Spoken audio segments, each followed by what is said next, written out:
The leaked audio floods every screen as 5 bored hands hover mid-vote. Jonah appears in the doorway, names before napkins. Aurelia has one breath to choose which world she belongs to. Before we dive in, make sure to hit subscribe, tap like and share this video. The more voices we reach, the louder these stories become. And drop your city in the comments. Let's see where love finds us. Le Pavillon du Lys was engineered to flatter people like her. China that blushed under candlelight, mirrors that lengthened night into gloss and promise. Aurelia Voss arrived wrapped in onyx silk that clung to her thick, curvy frame like a conspiracy. A dress that knew how to hold a room. 35 and ferociously successful, she wore small, serious diamonds and the kind of perfume that suggested the sea had a private agreement with her skin. The empty chair across the table belonged to Klaus Reinhardt, Munich's quiet king of capital, who had texted that he was pinned in midtown traffic and would be 20 minutes. Power hated to wait. Aurelia tolerated it only when it multiplied upon arrival. A server appeared soundlessly at her left, tall and dark-skinned, his movement economical, eyes steady and unreadable. The brass pin at his collar read Jonah.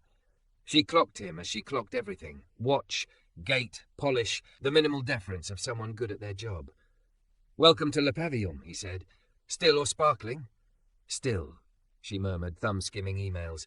"Cold." He poured the water with a kind of attention that looked like respect, not performance. "Your guest will join you shortly?" "Yes." She did not look up.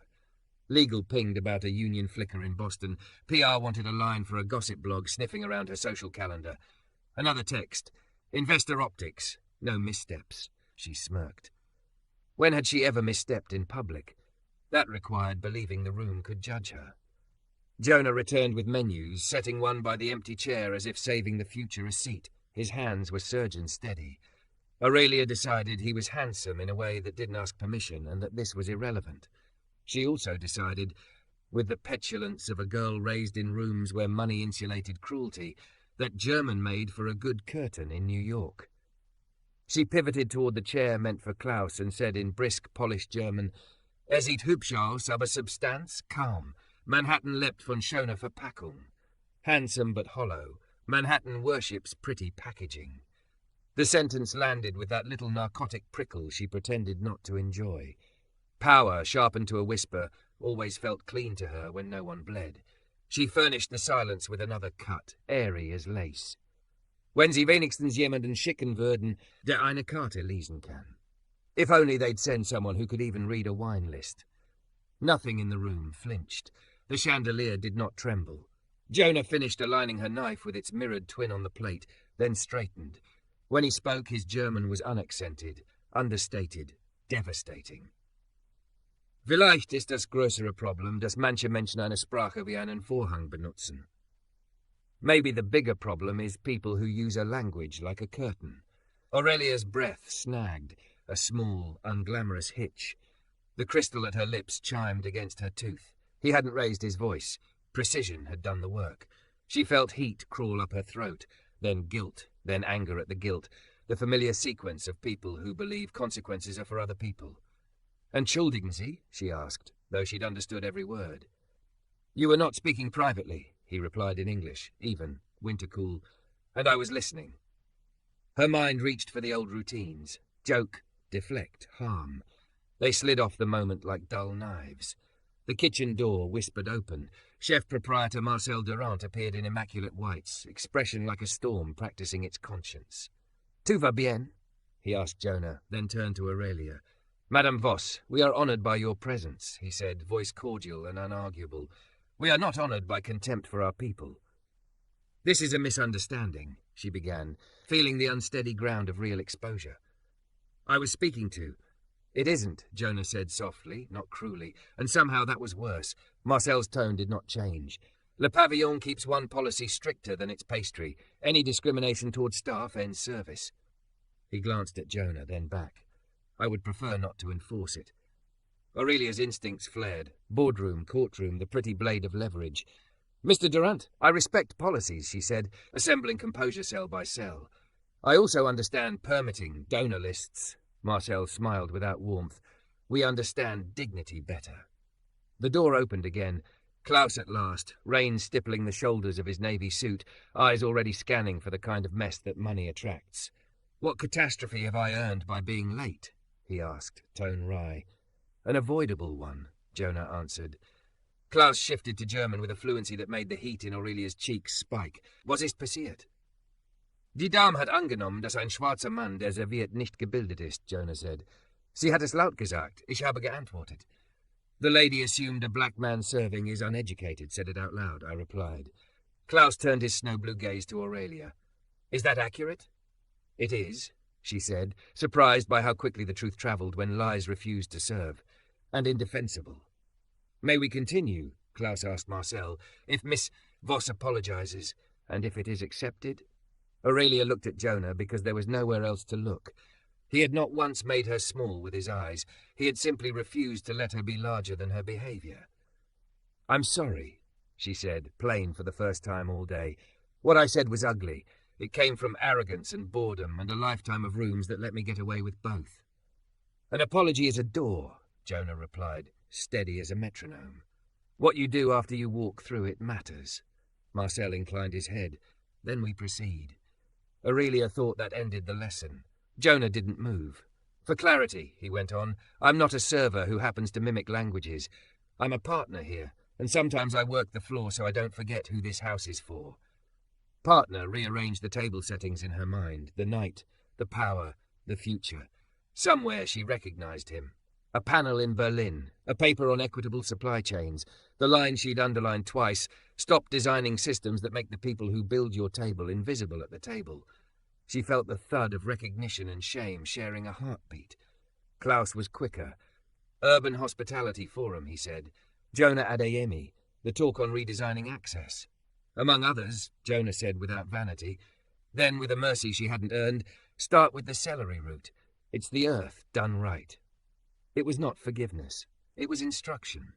It was worse and better than both. They ate. The celery route was a miracle of memory and smoke. The scallop course arrived under its own weather, citrus fog that lifted like a curtain.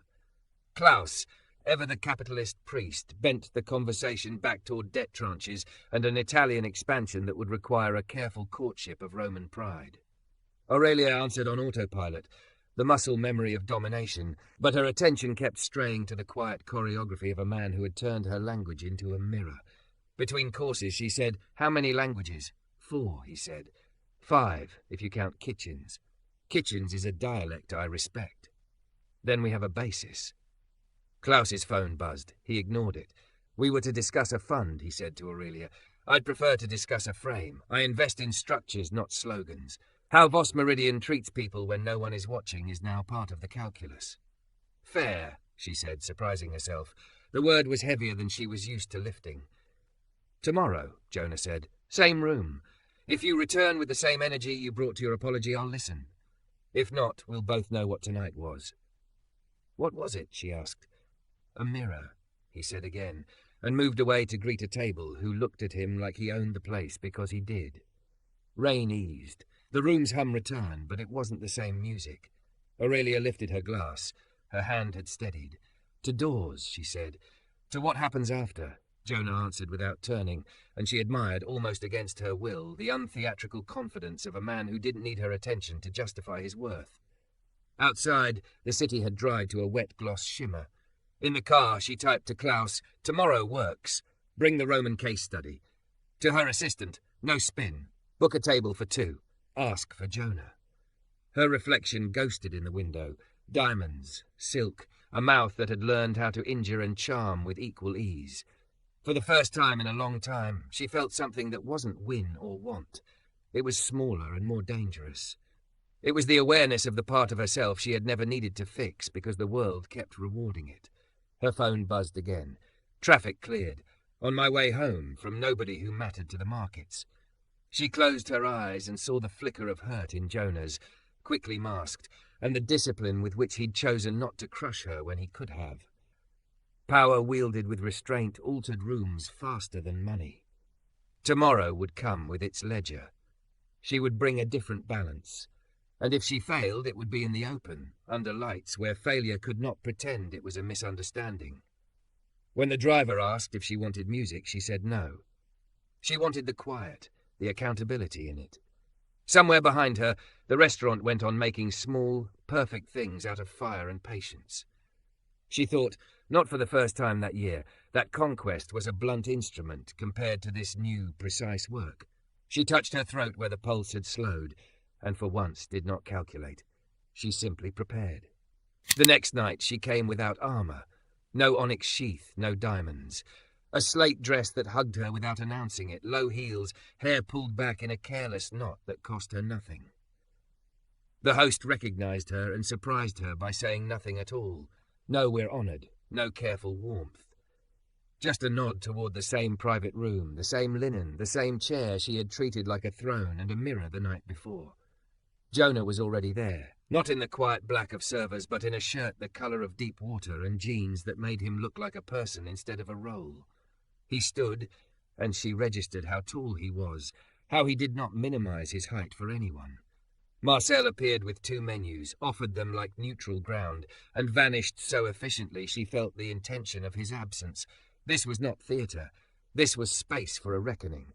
"Thank you for coming," she said. The sentence felt small in her mouth and right-sized in the room. "I meant it last night." "I know what words can do," he said. "I also know what they can't. I brought something better than words." She slid her phone across the table, open to an email draft addressed to her head of HR and COO. She had written it in the quiet grit of morning when guilt feels least like a performance. The subject line was immediate audit, compensation, turnover and grievance pathways, full transparency. In the body she had demanded data, timelines and accountability mechanisms. She had written the sentence she'd never put in corporate email before. Our people are not a cost centre. If our numbers say otherwise, our numbers are lying. He read, thumb still, face unreadable. "You're asking for the right facts," he said eventually. "Facts won't save you. I know, but they can't hide me anymore either. Look around and tell me what you see," he said.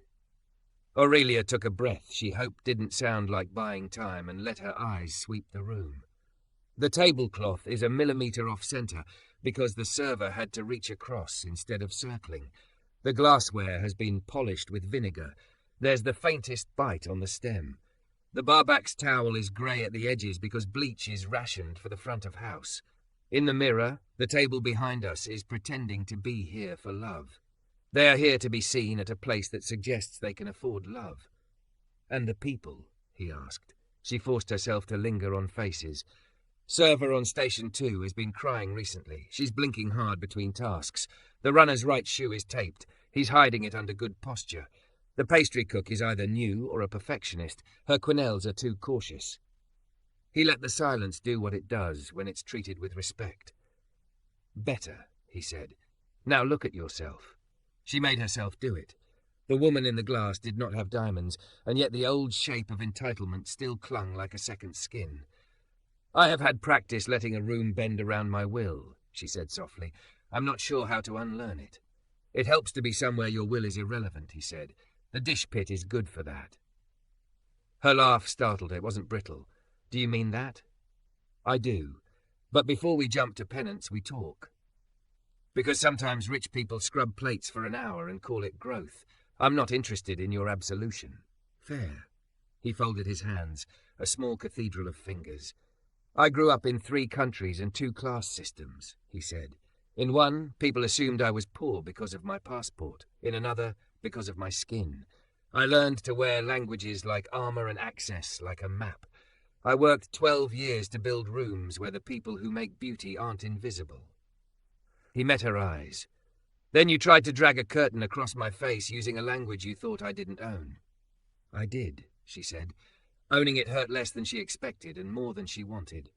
"I won't be your teacher," he said, "but I will point at doors. You have to walk. Point. 3 things. 1, stop treating the union in Boston like a nuisance to be neutralized. If their demands are unserious, prove it by meeting the serious ones. 2, publish your wage bands. Publicly. Tie leadership bonuses to closing inequities you can measure. 3, sit in the quiet part of your company and listen to someone who would never expect you to sit with them. Not once. For months." "Done," she said too fast, then caught herself. "No, that's the problem, isn't it? I can't say done like a signature fixes culture. You can say, I will begin tomorrow and I will not stop when the headlines get bored. I will begin tomorrow, she repeated. And I won't stop when the headlines get bored. Good, he said. He closed her phone and slid it back across the linen. Now tell me the part you don't want to say. My father taught me that people are leverage, she said. He dressed it up as stewardship, capital S, but the verb was always use.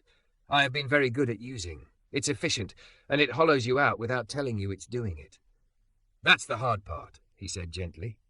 Change means letting go of tools that built your life. I am not sentimental about tools, she said. I can learn new ones. He smiled, the kind that doesn't perform for the table. Kitchens will teach you economy and respect. If you show up at 6 in the morning when produce arrives, you'll learn names of leaves and hands. If you show up at midnight, you'll learn what a shift does to knees. Both know more about equity than your white papers. Then I'll show up, she said. Both times. Marcel returned with a small plate neither had ordered, paper-thin slices of celery root, lacquered with something smoky and sweet, crowned with a bitter green she couldn't name. For courage, he said, setting it between them and walking away without waiting for thanks.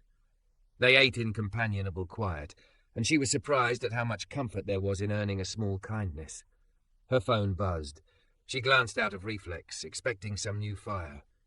Klaus spoke with Reinhardt's team. They respect last night's honesty. They'll meet, conditional on structural commitments. Also, investor asked if I trust your judgment. I said, I'll wait to see if you show up tonight. Her heart did that unglamorous hitch again. She handed the phone to Jonah without comment. He read, then set it face down. I won't vouch for you to anyone, he said. Not yet. I'm not asking you to. Good, because the only letter of recommendation that matters is the one your staff would write if you never saw it. She let herself picture it, a letter written by someone who would never be invited to speak at her board, someone whose name she didn't know right now because her life had trained her not to need it. She swallowed. Then tonight, she said, let me do something that isn't optics. Apron, he said. The word felt like a bell. He led her through the side door, past the quiet glamour and into the heat, where the restaurant really lived. Steam rising like prayer from a metal mouth, pans clapping into flame, the fox-quick movement of cooks who knew the dance by muscle and burn. A prep cook looked up, took in her dress, her shoes, her face, and didn't bother to hide the skepticism. Marcel tied a faded black apron around her waist with an efficiency that made the knot feel like a promise and a warning. This is Luis, Jonah said. He runs dish. You take direction from him. If he tells you to stop, you stop. If he tells you you're doing it wrong, you're doing it wrong. Luis lifted his chin. Gloves are there. Trash is yours. Do not flood my floor. Yes, she said, and meant it in a way that startled her. Jonah stepped back, not hovering, not rescuing. I'll check on you in an hour, he said, or when you disappear under the silver. She slid her hands into gloves that smelled like lemon and bleach, and the first tub hit the stainless with a sound that felt like beginning. Water rushed, hot enough to warn and then accept.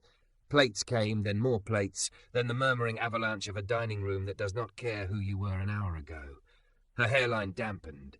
Her back noticed what her life usually insulated her from. She learned fast the simple gospel of the pit. Scrape, stack, rink, return, repeat. The choreography you earn with attention. Somewhere above the noise, she caught Jonah watching. Not like a test proctor, not like a judge, like a witness. She felt her mouth tip into a smile she would never have allowed in a boardroom and kept moving. A plate shattered near her elbow, sharp as yesterday. No one flinched. Luis handed her a broom. She swept. When she finally looked up, the clock had not been generous. Her shoulders ached in a bright, honest way that had nothing to do with conquest. Jonah reappeared at the edge of steam. Still here, he said. Still here, she answered. Tomorrow, 6 a.m., he said. Produce. I'll bring coffee, she said. Bring names, he said, and left her to the beautiful, humbling work. The dock behind the restaurant breathed cold. Not dramatic winter cold, honest morning cold that made the skin pay attention. She was there at 5:58 a.m. in a hoodie over yesterday's slate dress, hair stuffed under a cap she didn't deserve, 2 coffees burning her palms. Jonah was already with the receiver, pen behind his ear, clipboard etched with columns and names. Names, he said, not taking the coffee yet.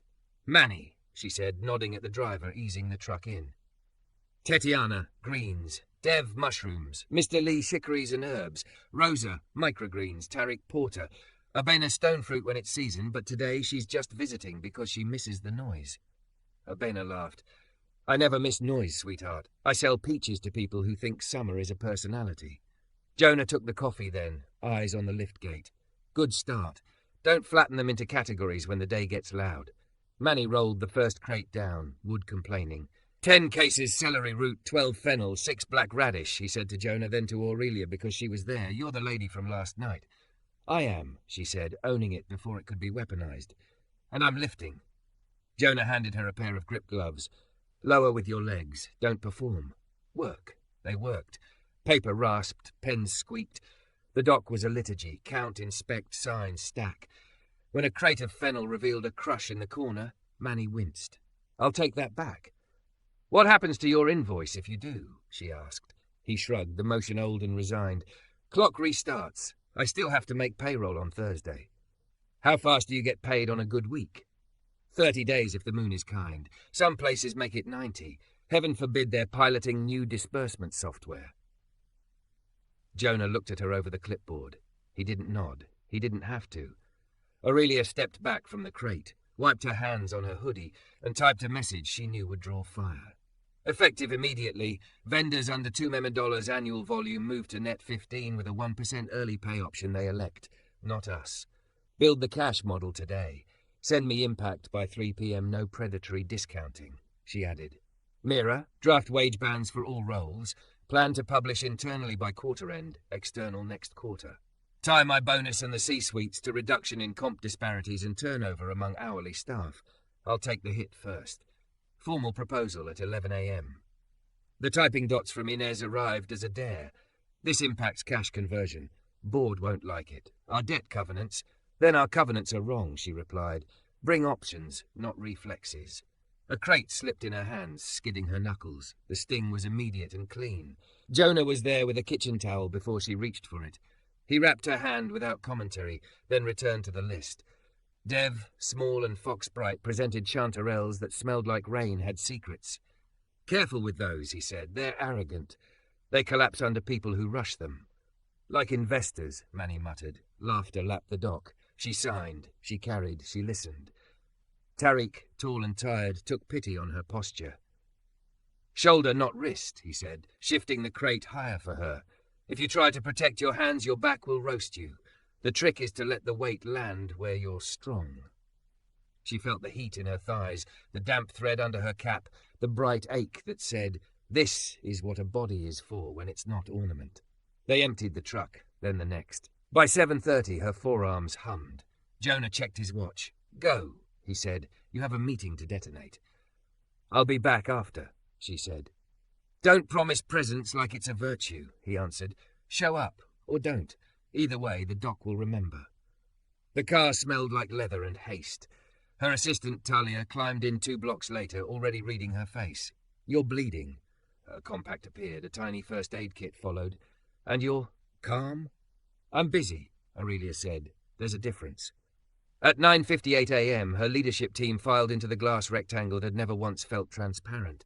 Inez CFO, sharp enough to cut. Roth, whose talent for efficiency smelled like bleach.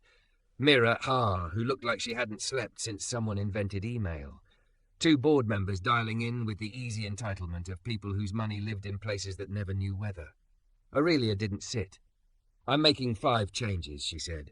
1. Vendors under $2 million go to net 15 with elective early pay at 1%. 2. Wage bands published internally by quarter end, externally after. 3. Executive bonuses tied to closing inequities and reducing hourly turnover, not just volume and margin. 4. Third-party cultural audit. No veto power for me or anyone in this room. 5. Boston Union. Good faith bargaining begins this week with clear timelines. No more studies to stall. Roth didn't bother warming up. This is reckless. It's correction, she said. Our comp is market, Inez countered. Publishing bans creates upward pressure we can't sustain.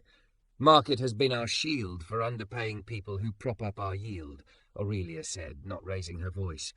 If pressure rises, we either adjust or we own the exploitation. But we stop pretending the spreadsheet is a moral argument. One of the board members crackled through the speaker. You sound like a grad seminar. I sound like someone who finally did basic math with people's lives.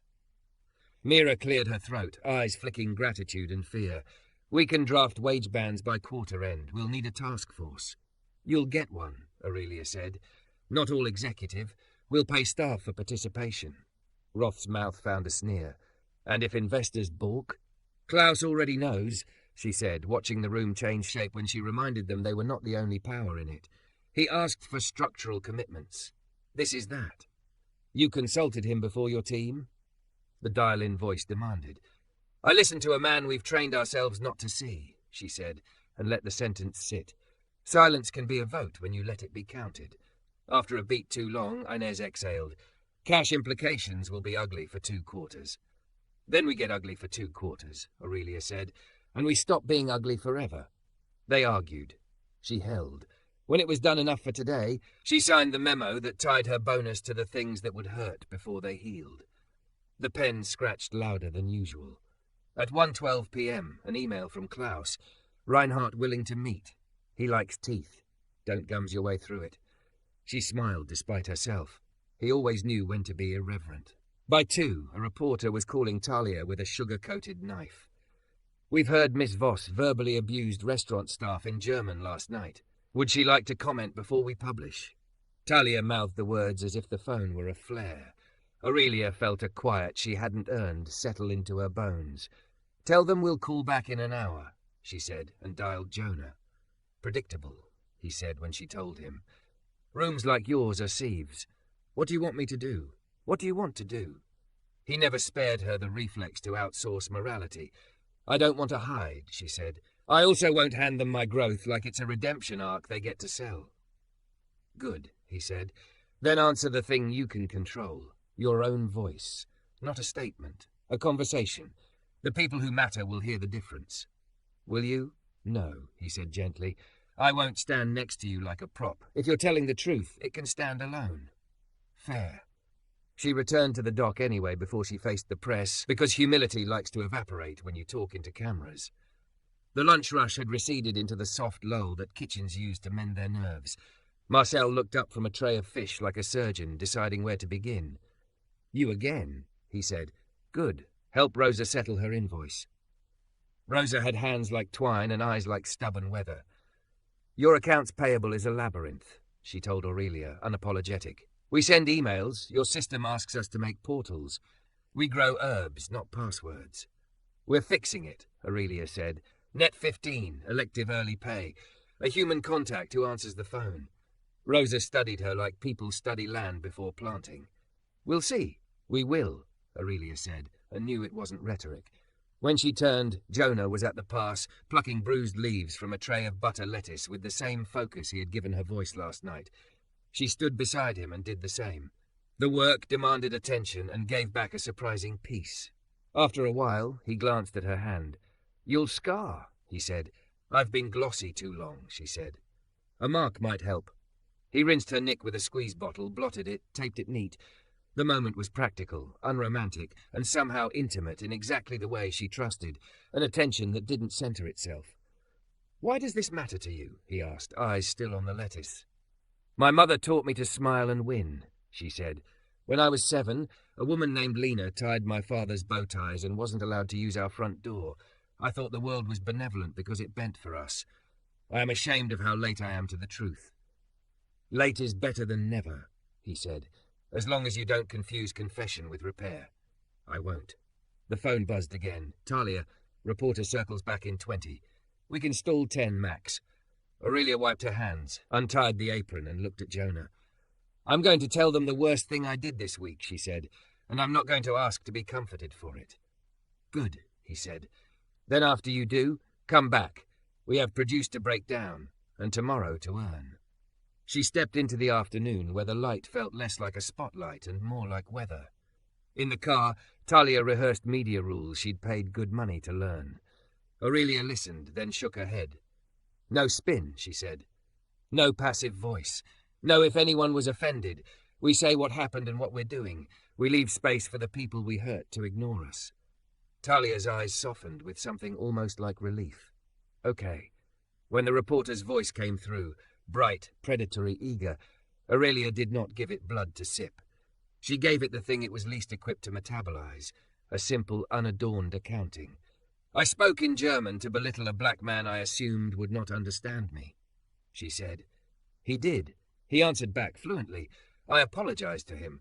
Today I began fixing the places where that arrogance lives in my company. We're publishing wage bands, changing vendor terms, tying my pay to equity results, and bargaining in good faith in Boston. You can quote me. You can also not make me the hero of a story where I am, at best, the student. The reporter was quiet a beat too long, recalibrating for a quarry that refused to run. Will you name the man? No, she said. He owes me nothing, least of all his anonymity. Afterwards, she didn't shake. She was too tired for theatrics. She returned to the dock, to the lettuce, to the gnawing satisfaction of work that makes you smaller in the right way. Marcel slid a plate onto the pass near her elbow. A heel of bread, a smear of anchovy butter, 3 radishes snapping with cold. Eat, he said. Guilt burns calories you didn't earn. She ate. It tasted like salt and beginning. She looked up at Jonah, who was already moving to the next station, calling for hands, naming people correctly. She followed. By late afternoon, the company intranet pulsed like a vein under a microscope. Slack channels blinking, rumour threads breeding rumour threads. PR wanted statements that read like gauze. Legal wanted commas that turned responsibility into fog. Aurelia scheduled a town hall for 5 p.m. and told them no scripts, no pre-approved questions, no decks. Talia hovered in her doorway with that look that always meant, are you sure you want to be the person you're about to be? Get facilities to wheel out chairs, Aurelia said. Not just the standing room we use when we want people to feel small. Press will be waiting outside, Talia warned. Then they can wait. At 3, she crossed the marble into a hotel conference room where rain pressed its forehead to the windows and Klaus Reinhardt had made an altar of orderly paper. Beside him sat a man with the unshowy confidence of old capital, Henning Falk, representing the Reinhardt Fund. He shook her hand like he weighed it. We read your memo, Falk said. Unusual. Investors are not generally excited by sudden generosity. Generosity would be paying people extra to feel good, Aurelia said, sitting. This is correction. Correction is expensive, he said. What convinces us you won't flinch? I took my own bonus first, she said. It's tied to outcomes that will hurt before they heal. I wrote it into my contract today. She slid a copy across. Not a summary, an executed addendum, her signature clean and final where it usually danced. Klaus watched her, the ghost of a smirk, when he found what he was looking for. Teeth, he said to Falk. Falk didn't smile. Words, he said, tapping the paper. What else? She turned her phone and showed them the vendor portal, the calendar of accelerated payments already scheduled for names and invoices, the early pay elective toggled by suppliers and not by accounts payable. This isn't an initiative, she said. It's code. It's live. We move 15 million in terms this quarter. It costs us 3 cents of vanity and buys us a pound of reality. Vanity? Falk raised an eyebrow. Day sales outstanding, she said. We built a religion out of how fast money returns to us, not how fast it stabilizes the hands that keep us standing. Klaus leaned back, thoughtful. What do you want from us? Capital, obviously, she said, but also cover. Longer time horizons than the market's dopamine, support when the board panics, and a public condition that makes me impossible to backslide without embarrassment. Public condition? Falk asked. You announced that your participation is contingent on wage band transparency, independent cultural audit, and good faith bargaining with Boston. You tie funding tranches to hitting those milestones, not just EBITDA. You don't do it quietly. You let me lose fair weather friends in one bad week and keep the ones who can count. Klaus barked a laugh. You always did prefer cauterization to stitches. Falk glanced at Klaus, then at Aurelia. Show us your supply chain, he said. She did. She walked them through choke points, showed them where MS Equal and Habit had colluded to hide labour. She didn't flinch when she lifted the corner of her own rot. When she finished, she said, You don't need to trust me. Trust the architecture we're building to make lying expensive. Falk steepled his fingers. One more thing, he said. Advisory. You're expanding in Europe's hospitality vertical. We want a board that includes operators, not just financiers. People who understand kitchens. Kitchens, she said, and felt something loosen in her chest. I have a name. Suggest him, Falk said. We'll vet. Kitchens will vet you right back, she said, and stood. I have a town hall. Decide quickly. I made promises that turn to rot if I have to wait for your calendar. Tomorrow, 9, Klaus said. Bring coffee and courage. They travelled together, she said, and left before she could start shaping herself for men she'd once thought were weather. The atrium was packed by 5, a grey sea of hoodies and steel-toed boots and blouses and thrifted cardigans.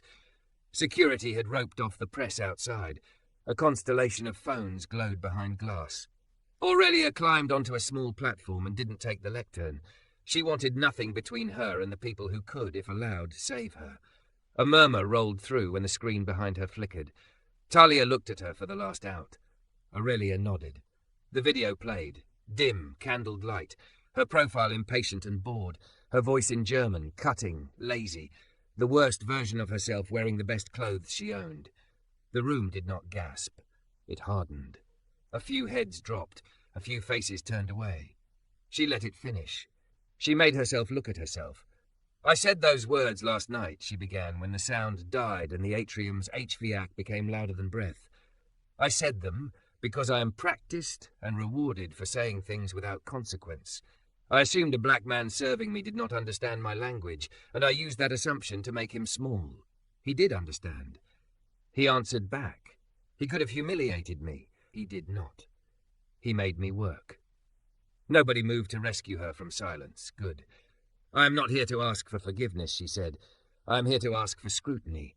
This morning we changed vendor terms. We are publishing wage bands. We are tying executive pay to closing inequities and reducing turnover.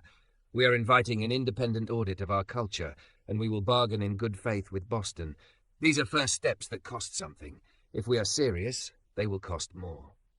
A hand went up near the back, then another, then a small forest, not polite. You, she said, pointing to a woman in a high-visibility vest who didn't look like she had rehearsals for softness. The badge read, Janine. What happens, Janine asked, voice steady, when my manager hears me ask this question and decides my schedule suddenly has fewer hours? Retaliation will end jobs, Aurelia said, starting with the ones where the schedules are made. She heard the sentence come out and knew she had just spent capital. We'll create a line outside HR that goes to a third party chosen with the union, not by us. Complaints there trigger review. I cannot veto. Names, someone said. We don't trust hotlines with no humans. You're right, she said. Mira will staff it with people whose numbers you'll know. We will publish those numbers by Monday. Mira nodded slowly, a little shocked by being backed in public, then scribbled. A man in logistics, arms like rope, called out, Why now? Why not last year when we asked for this, and you sent us a fruit platter and a webinar? Because last year I could still pretend I was the smartest person in the room, she said. Because last night I learned I was the most practiced, not the most wise. Because someone who didn't owe me anything held up a mirror. You shouldn't have to teach me to be decent. But since I've demanded that labour from you, I will pay for it, and I will do more than say sorry. Another hand. Are we getting raises or just wage bands and speeches? Some bands will have to rise, she said. We will start with the lowest paid roles and the places where gaps are widest. We will post the plan next week. If we don't, you'll have the hotline and the press outside. Talia stiffened. Aurelia let the room see her not flinch. A murmur moved shoulder to shoulder. Skepticism, fatigue, a pinch of relief, the old instinct to brace for disappointment. She did not try to alchemize it into applause. She stepped down. People dispersed the way people do when they have to get home in the rain and the bus only runs twice an hour. Outside, microphones blossomed. She told the same unvarnished story she'd told inside, then stopped before she fed the machine that makes villains into content and absolution into trend. When a reporter asked for the name of the man in the video, she said, No, he's not my proof. He's a person. After she didn't go to the car, she walked the 6 blocks to Le Pavillon, hair damp, heels unwise. The kitchen was shedding its dinner storm. Pans hung like medals. The dish pit murmured like a satisfied engine. Marcel looked up, registered the wet, the eyes, the phone still vibrating in her hand, and didn't ask. He put a bowl on the pass, steam, garlic, a broth that smelled like apology done properly, quiet and nourishing. "Eat," he said. "Then wash your hands." She obeyed. When she finished, Jonah set a tasting spoon on the pass. "Tell me what's missing," he said, sliding a pan toward her, just the colour of burned sugar. She tasted. Thought. "It's correct," she said. "It's not alive." "What would make it breathe?" "Acid, but not too clean," she said. "Something that remembers dirt, verjuice, or the vinegar you use on the glass stems, the one that bites." He handed the bottle without pride. She added a whisper. The sauce lifted, barely, like someone opening a window. "Better," he said. "Still not enough," she said, and saw his mouth curve because he had been waiting to hear that. He added a thumbprint of anchovy. The sauce found its spine. She exhaled, surprised at the pleasure. "Thank you. This isn't penance," he said. "It's practice. Don't get high on your own beginnings." Her phone buzzed. "Inez, Roth is calling an emergency board session. He's got 2 votes for leadership review. Also, the video is on every feed." Immediately after, Klaus Falk is in, if you codify those milestones. He wants an operator on the advisory board. I told him kitchens would suggest one. She looked at Jonah. "The board might try to cut me," she said. He shrugged, a little tired, a little amused. "Boards love clean surfaces. You just told everyone where the cracks are." "Will you?" she began, then stopped herself from asking the easy, selfish thing. He spared her the embarrassment of finishing. "If you're asking me to stand beside you at a podium, no. If you're asking whether you can pour water in the lounge tomorrow night and let strangers decide who you are while you serve them, yes." "Apron?" "White shirt," he said. "Black pants, comfortable shoes. You'll be mistaken for background. It's educational." She smiled despite the knot gathering behind her ribs. "6, he said. "And bring names." On her way out, Marcel pressed an envelope into her hand. "Vendor ledger," he said. "The one that shows who you strangled with your calendar last year." She slid it into her bag like contraband and stepped into the night that smelled clean from rain and louder from headlines.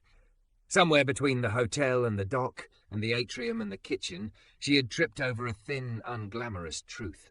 The work that might save her would not look like triumph. It would look like showing up at 6 in the morning and 6 at night, until the people who had learned not to believe her decided not to bother deciding at all. They would simply trust the system because it worked. Her driver asked, "Home?" "Office," she said. "Then boardroom. Then a store for shoes I can stand in." "Busy," he said. "Working," she answered, and watched her city throw back her reflection and not flinch. She arrived at 5:45 in a white shirt, black pants, the kind of shoes that admit defeat early so your feet don't have to. No diamonds. Hair in a knot that told the truth.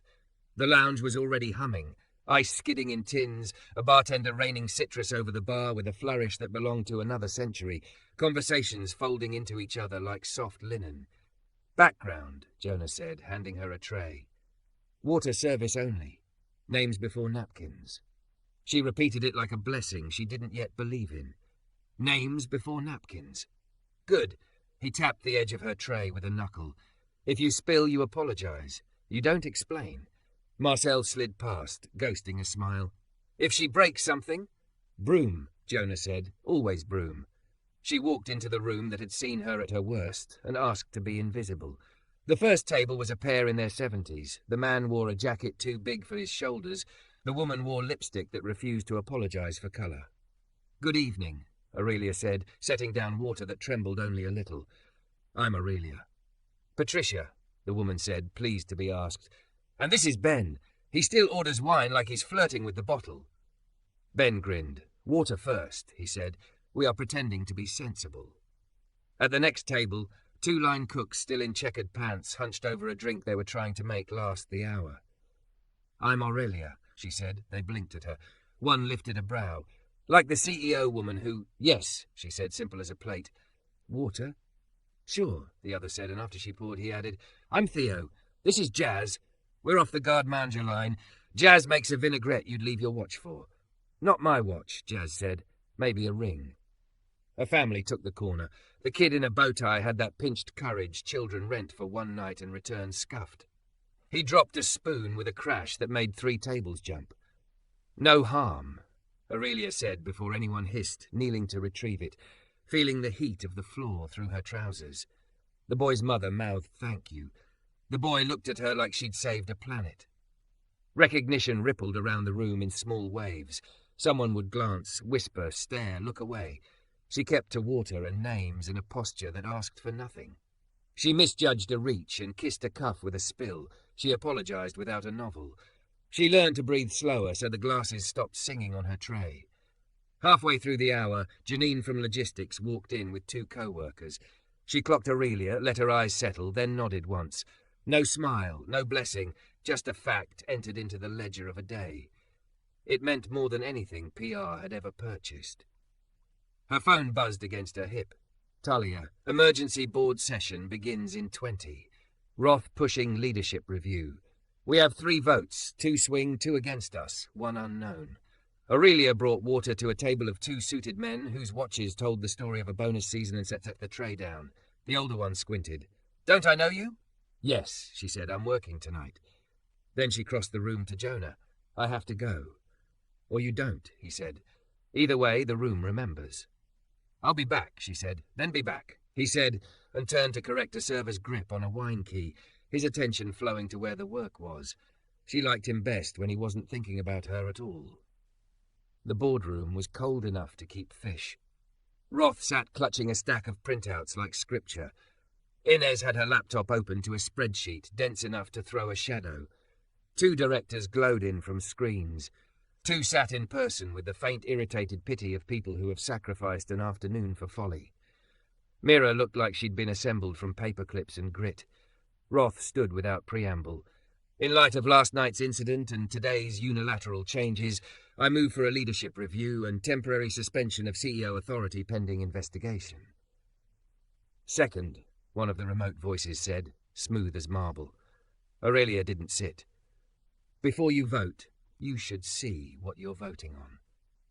She distributed 3 folders.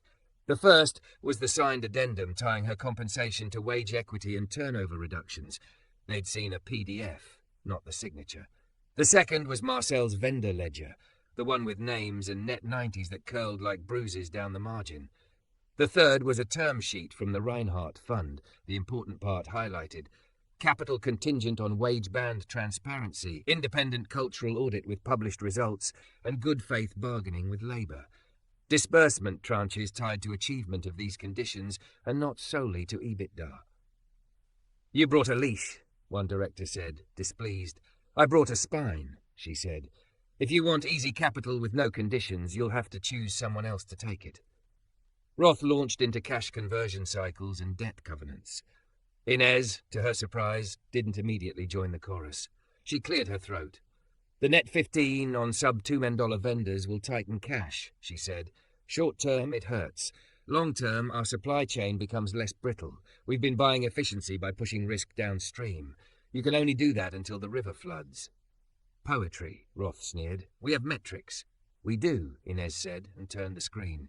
Here's another. Attrition cost for hourly roles last year.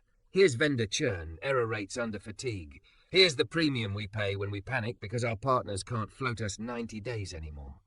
A director in the room, the unknown vote, leaned forward. The advisory piece, she said, tapping the term sheet. Who do you have in mind for an operator seat? A man who understands kitchens and balance sheets, Aurelia said. Who has told me no 4 times this week? Jonah Adeyemi. Roth scoffed. The server? Absolutely not. Partner, Aurelia said. He runs operations at Le Pavillon and their European ventures. He understands supply chains we pretend are edge cases. If the idea of a black operator who started in kitchens sitting on this board makes you itchy, good. Scratch it with a better argument than optics. Silence. The remote director who liked marble cleared his throat. We can't let Twitter bully us into governance theatre. This isn't Twitter, the unknown said.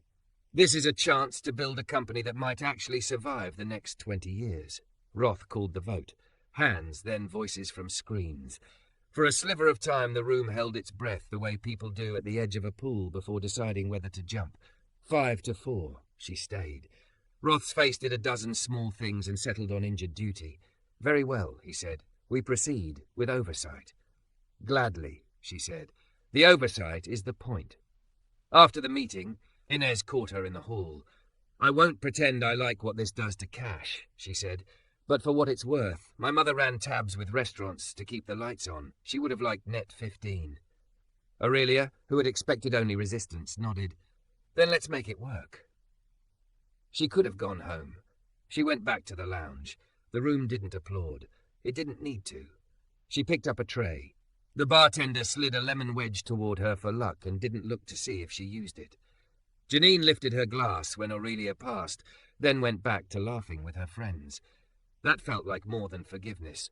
It felt like indifference that had moved a notch toward trust.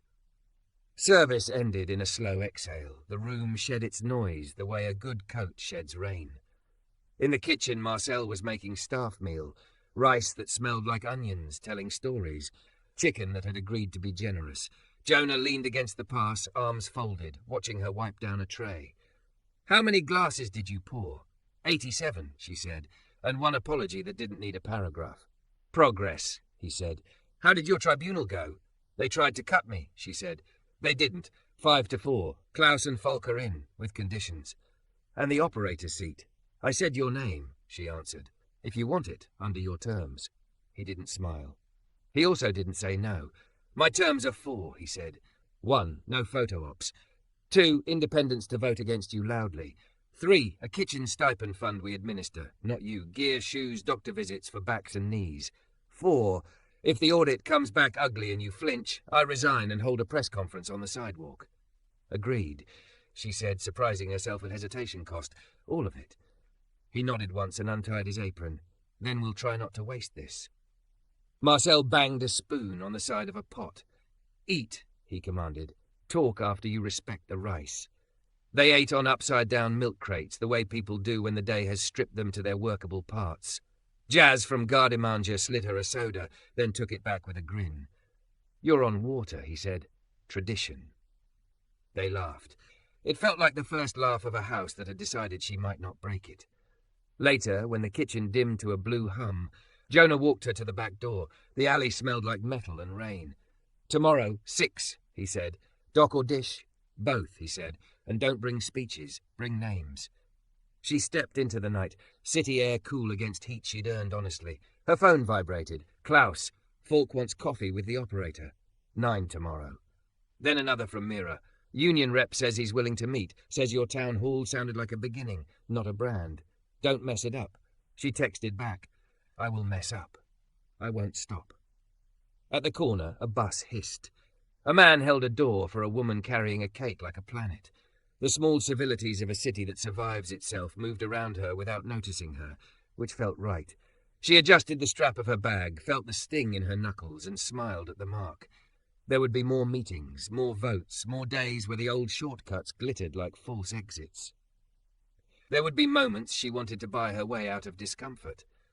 But there was also a dock at dawn, a ledger she could read without lying, a board she had forced to name its values out loud, and a man who would not let her get away with her best performance when the work asked for something quieter. At the crosswalk, the signal flipped.